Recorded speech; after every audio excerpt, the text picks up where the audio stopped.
সাবরুম নগর পঞ্চায়েত ও মহকুমা প্রশাসনের উদ্যোগে সোমবার সাবরুম মেলার মাঠে শুরু হয় দুদিনব্যাপী পিঠে পুলির উৎসব।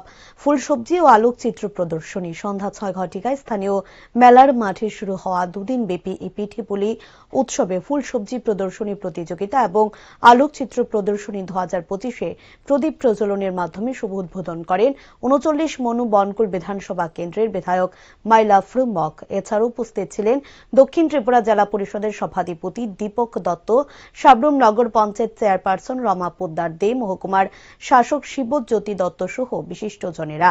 মেলার উদ্বোধন অনুষ্ঠানে বক্তব্য রাখতে গিয়ে মেলার উদ্বোধক বিধায়ক মাইলা ফ্রুমক ও দক্ষিণ জেলার সভাধিপতি দীপক দত্ত পিঠে পুলির কৃষ্টি সংস্কৃতিকে নতুন প্রজন্মের সামনে উৎসবের আকারে তুলে ধরার প্রয়াসকে সাধুবাদ জানান।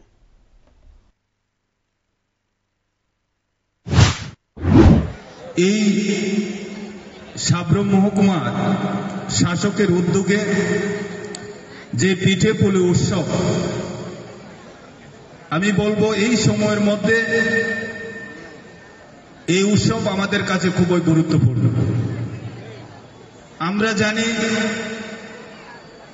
যেখানে এই যে পিঠে পুলি শুধু উৎসব নয়, আমাদের কৃষ্টি সাংস্কৃতিক ঐতিহ্য, আমাদের জন্ম থেকে মৃত্যু পর্যন্ত বিভিন্ন অনুষ্ঠানের মধ্য দিয়ে আমাদের এই পিঠে পুলিগুলি আমাদের সামাজিকভাবে সমাজের সঙ্গে আমরা জড়িয়ে আছি। বিশেষ করে আমরা এই এশিয়া মহাদেশে বলবো, বিশেষ করে হিন্দু বলয়, যার মধ্য দিয়ে আমাদের বিশেষ করে আমাদের মগ সম্প্রদায় জন্ম থেকে মৃত্যু পর্যন্ত প্রত্যেকটা অনুষ্ঠান আমাদের বিভিন্ন এই যে পিঠে পুলি দিয়ে আমাদের শুরু হয়ে যায়।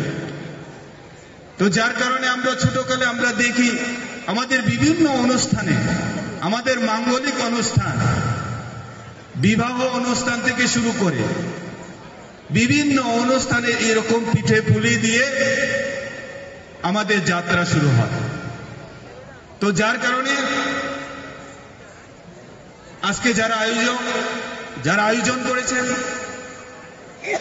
আমি ধন্যবাদ জানাবো, কারণ যেখানে আমাদের ঐতিহ্য জড়িয়ে আছে সেটাকে আমরা পিঠে শুধু খাদ্য হিসেবে আমরা সেটা যদি মনে করি সেটা ভুল হবে।